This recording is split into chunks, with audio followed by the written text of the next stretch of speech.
Welcome back, everyone. The last couple of days have been a lot about a specific plasma cutter from Parkside sold in Sweden by Lidl. This plasma cutter is not sold all year around. Every once in a while it comes into store, and when that happens people get like crazy. There's like people standing outside when they are opening, they are running indoor and just to get this plasma cutter.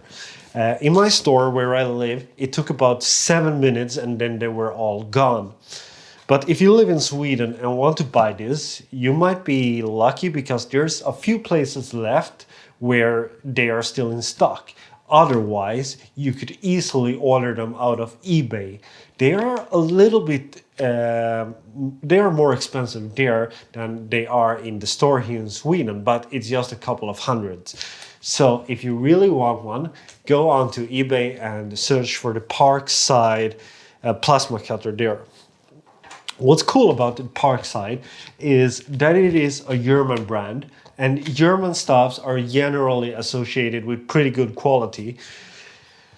And I know from the past I have a Parkside impact wrench, a cordless impact wrench that I used and that I also reviewed here on the channel.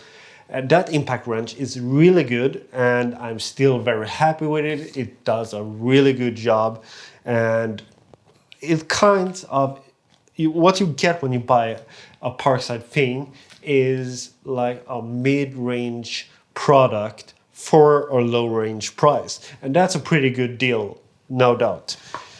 Let's open up this package and see what's inside.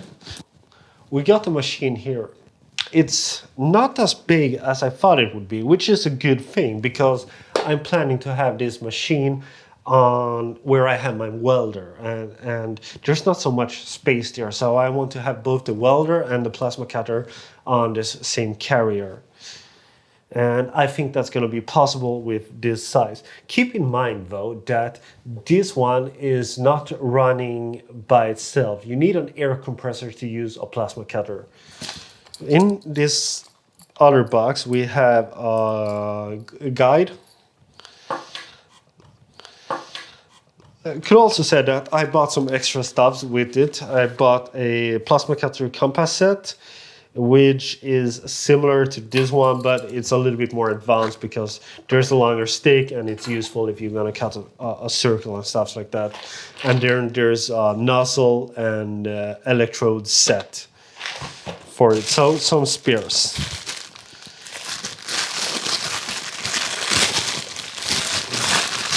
We have the ground cable. We have a cable for the air compressor. And we have the handle.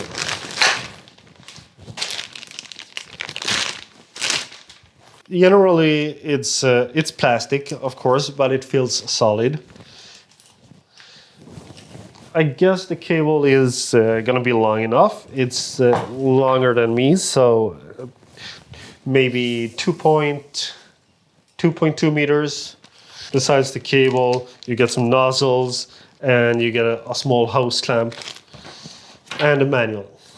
Let's have a look at the machine and try to figure out where it's made. By the look on it, on the top, it seems that what I thought might be correct. So far, I haven't seen it specifically saying made in Germany, but I haven't found anything else either. On the top, you see that it's made in Ingbert. No, it doesn't say made in, it says Ingbert, Germany. And it says when it's manufactured. On the outside, I can't see any Chinese letters. So I'm gonna assume that what the guy commented on my impact wrench video was that the Parkside things are generally made in Germany, and it seems like this plasma cutter is also made in Germany. And generally, German stuffs is considered to have a high standard of quality. The next step now is to try it out. I have never tried a plasma cutter, so it's going to be interesting to try it out and see how it works. If I feel like it's easier to cut in metal than it is with an angle grinder. This one are able to cut up to 12 millimeters of metal. It cuts in stainless, it cuts in regular steel, it cuts in aluminum. So we're gonna try it out and see how it performs. We are in the garage and the plasma cutter is connected according to the manual and how you connect it. It's pretty straightforward. All the connections are basically just fitting in one way. But just to say what I'm doing, I started to connect the air hose. One side goes into the plasma cutter. Then I connected the grounding cable and the plasma cutter and basically turn it on, and the other side goes to the air compressor.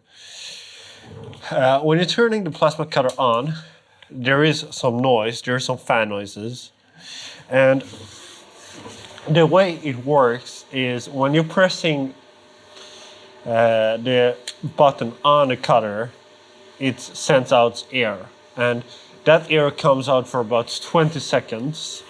And I think my compressor, it's not the biggest one. It's about 25 liters or something like that. So quite small, but it's recharged pretty fast. But however, I think it's going to be fine.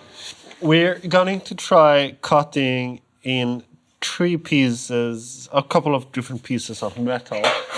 We're going to start with some thin sheet metal. Then we're going to try to cut some square profile and a little bit thicker metal. I think this is about 5 mil or something like that. So all those pieces should be within the range of the plasma cutter. We're also going to try cutting a stainless steel tube and a copper tube. Not sure about the copper, if that would work, but I'm going to try it anyway. I would probably recommend you to wear a welding mask rather than just sunglasses, but we'll see. I'm not sure about the strength. I'm just gonna put it in the middle because it's a thin piece. And how can we get this straight? Maybe by using a template piece. So here we are. Yeah, use other gloves. I'm gonna use some proper gloves. However, it cuts without any issues. Second attempt, and let's see if I'm gonna end up putting on some welding mask as well.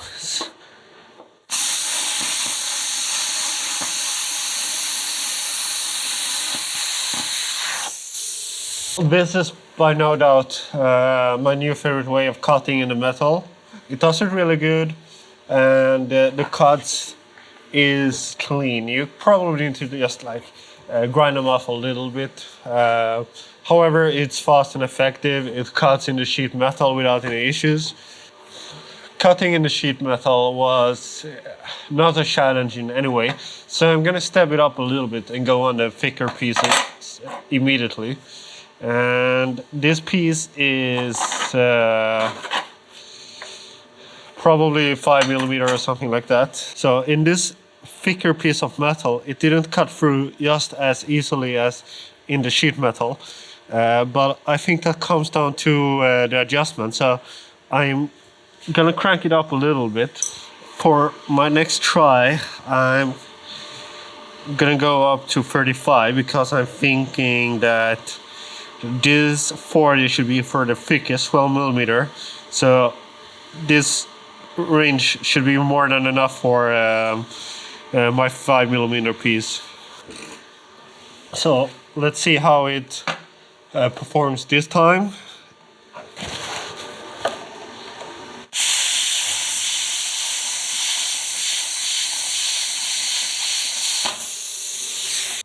It definitely makes the cut. The pieces I tried was not really an issue for it, and the cut looks pretty clean. I think it depends a little bit on yourself, how much of practice you have. My first cut I did in these thicker pieces didn't really made it all the way through, and there's also some slab on it. If you're having a look here, you clearly see that this first cut is not so clean, while the second cut made it. That all came down to the adjustments of it. When I cranked up the power, it made the cut through this piece without any issue. For the fun of it, I'm gonna try to make a cut in the copper.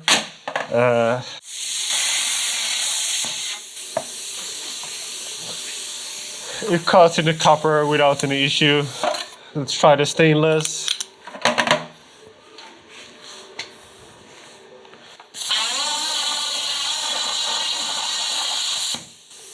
And it cuts stainless too, without any issue.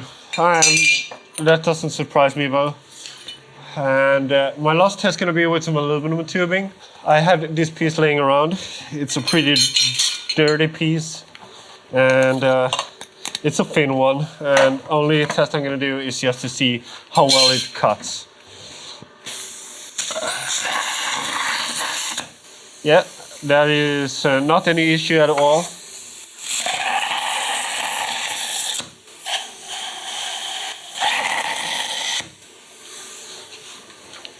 It cuts like it's made of butter, so it definitely does what it's supposed to do. It cuts in many different kinds of steels and metals, does it really well, even in the thicker pieces. Unfortunately, I didn't try the really thick one on 12 millimeters because it doesn't have that. But overall, for the price of this plasma cutter, which is like $150, even less than that, 145 or something like that, you get a lot of machine for the money, that's no doubt. And I'm especially happy too because of the size that it has. It fits really good on my welding setup. If you like this kind of content and want to see more, give it a thumbs up and let me know in the comments what you think. There's more product reviews up here. And if you like my channel, subscribe by clicking here. And if you want to know when I got release new videos, click that bell icons and you will get a notification once a week when I release a new video. Thanks for watching, and I see you later.